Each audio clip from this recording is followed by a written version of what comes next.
So students, we have talked about these DNA polymerases in the prokaryotes, wherein we have seen that there are three polymerases in the prokaryotes. One is DNA pol first, DNA pol second is the next one,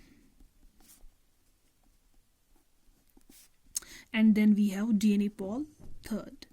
We also talked about that DNA pol third is the main polymerizing enzyme. Why? Because its polymerization rate is at par with that of the replication which has been observed in Escherichia coli.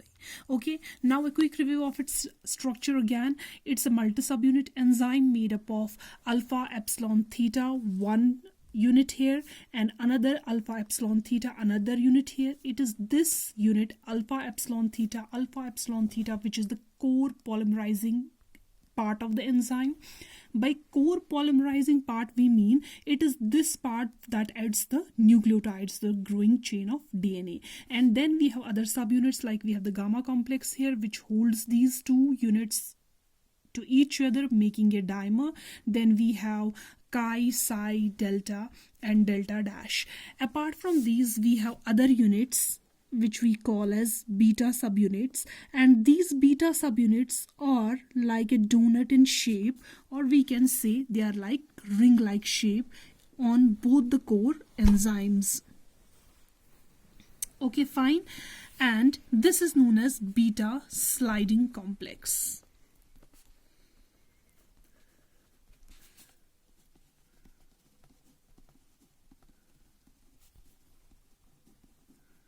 Now, coming to the DNA replication process.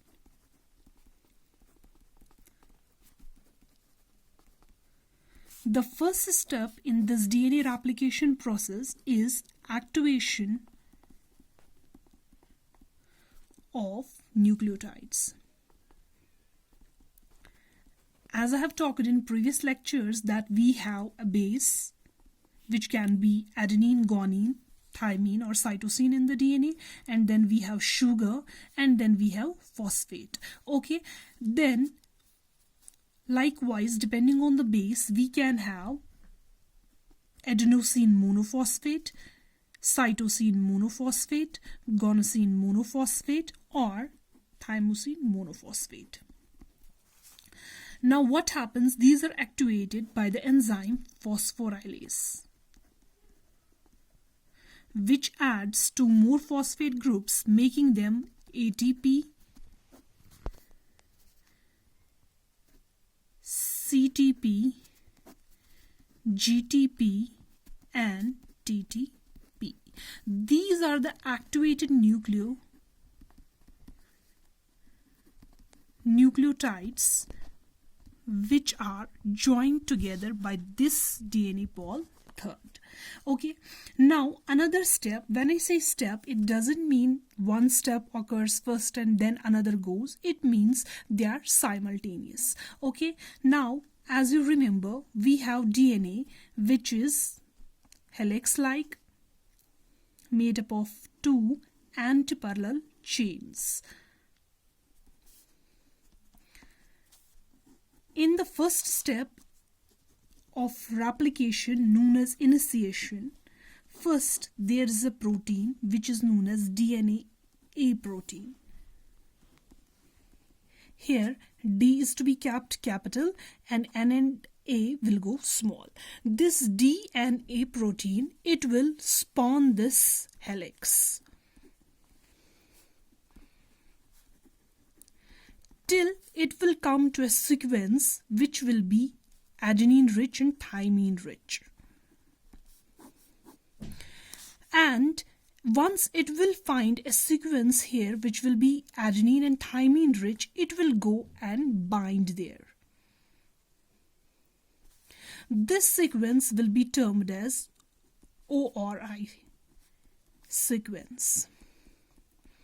By ORI sequence we mean its origin of replication. Okay, and as a matter of fact, this DNA protein, it's also known as recognition factor.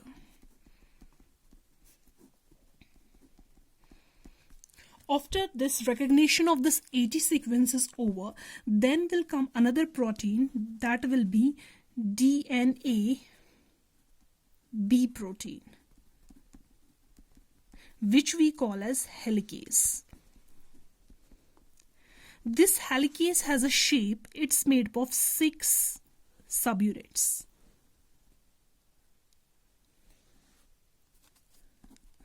And is a hexamer made up of 6 subunits.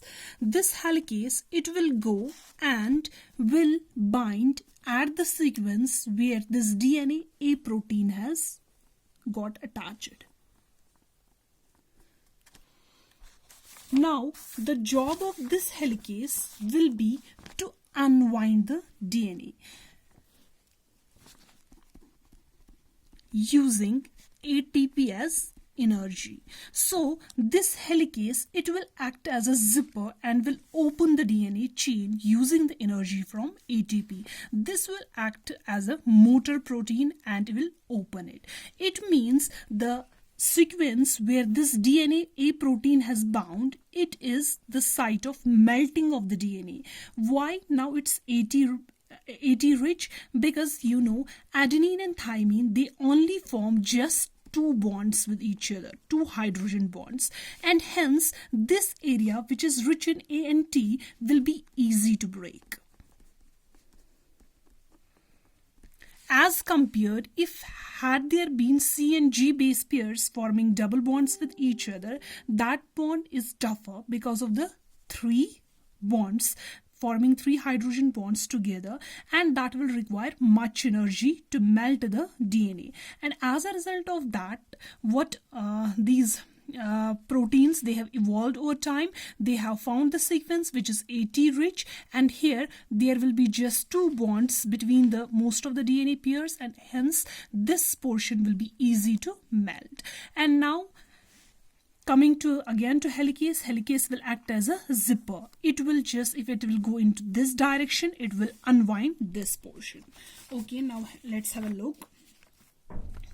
We are having this double helical DNA, and say for example this was the origin of replication. From now on we will be having melted DNA here.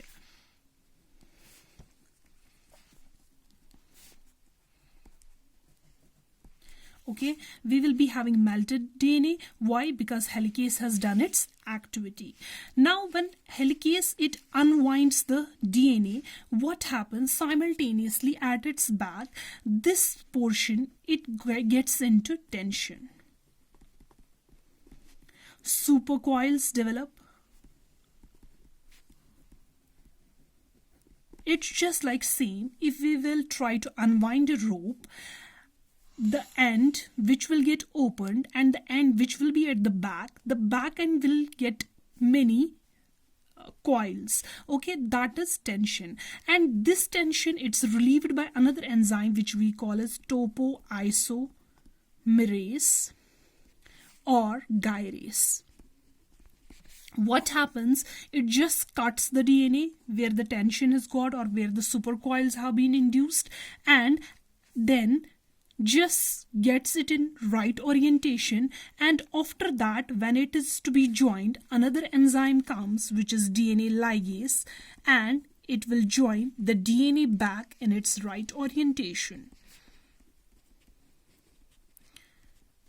I will repeat again. Once the helicase will unwind the forward DNA, at the back there will be tension, there will be supercoils developed here, and as a matter of fact a tension will be created. To overcome this tension, enzyme called as topoisomerase, which is also called as gyrase, will come. It will cut the DNA at the place where supercoils have been induced and will put the DNA into its right orientation, and then to join it will come another enzyme which is called as DNA ligase.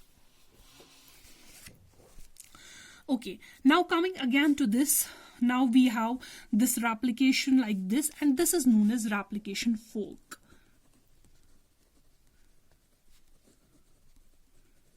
Let me draw it again here. We are having this part here where still the hydrogen bonds are, and helicase hasn't worked, and here we will be having the fork like this.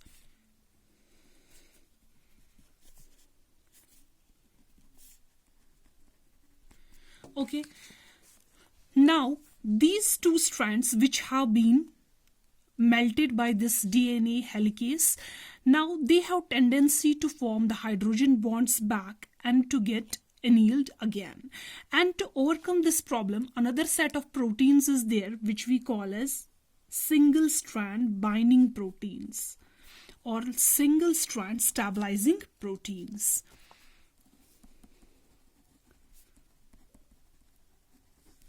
Binding or stabilizing proteins.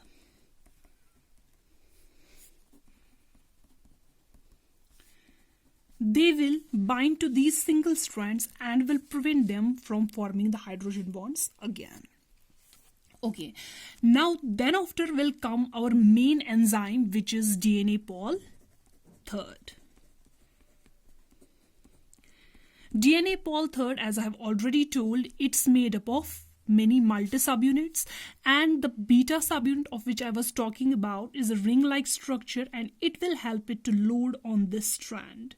Here, this is one subunit made up of alpha, epsilon, theta with beta clamp, and it's another subunit. It will get joined here again through the beta clamp. Now, as I have already told, there's a gamma complex which will join it. Fine. Now, here we have one strand that is 3', 5', and another 5', 3'. Now, this DNA polymerase, it has some limitations. Number one limitation is it can't add nucleotides de novo. Means it can't add first nucleotide.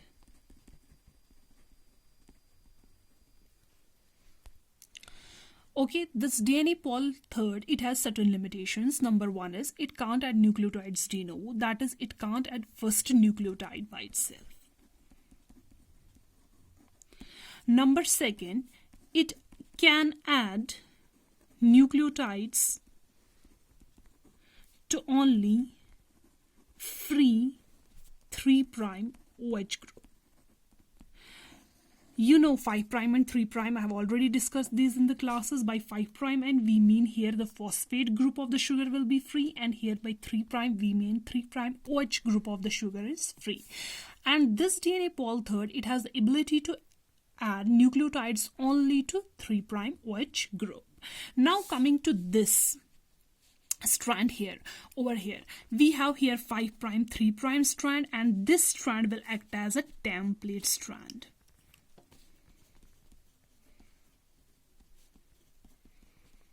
Fine. And here we will be having another daughter strand synthesized. But as we know, our DNA Pol III, it can't add the first nucleotide. So this limitation is overcome by an enzyme known as Primase, which synthesizes a short stretch of RNA primer, which is made up of 8 to 10 nucleotides. Okay, so we have a primer here, which I will show in green.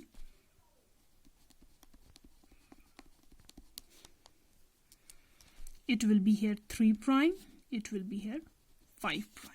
Okay, likewise here, we will be having a primer opposite to this end, 5', 3'.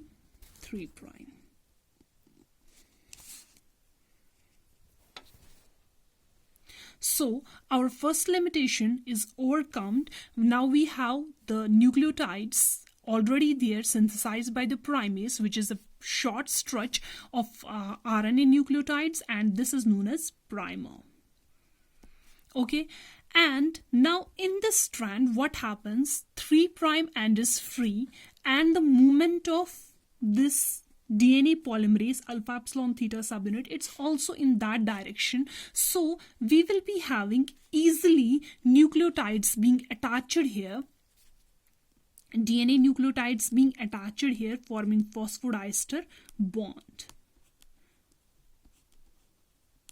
And this strand where there is no problem and the nucleotides will be added, it will be called as leading strand.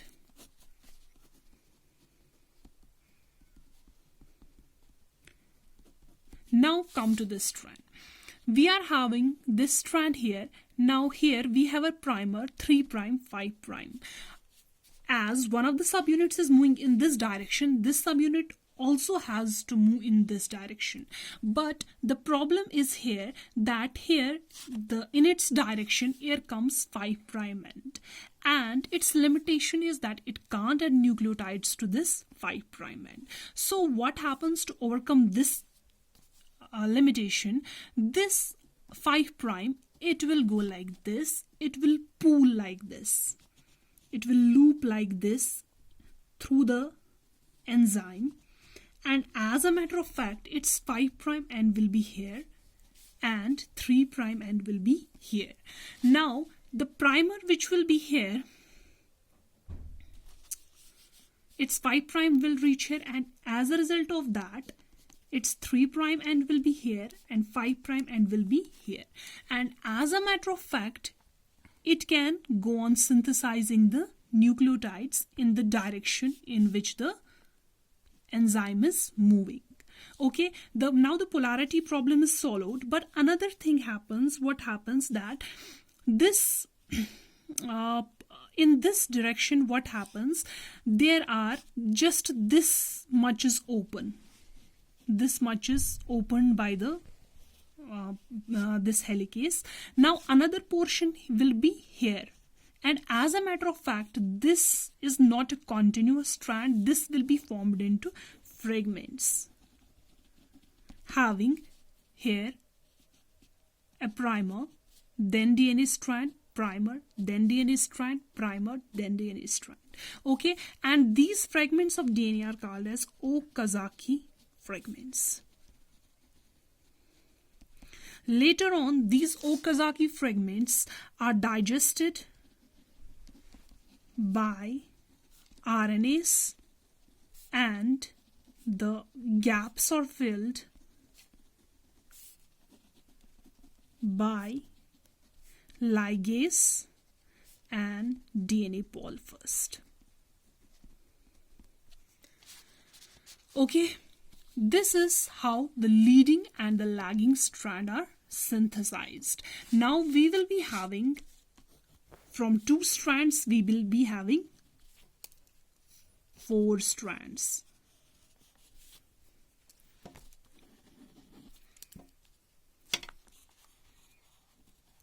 And in each strand we will be having 1 parental strand and 1 newly synthesized. So this is called as semi-conservative nature of replication, because the new DNA molecule will have 1 strand from the parent and 1 newly synthesized. Okay, then comes termination. How this replication is terminated. This replication is terminated simply when one replication fork meets another replication fork, they merge together and the replication is halted. This is all.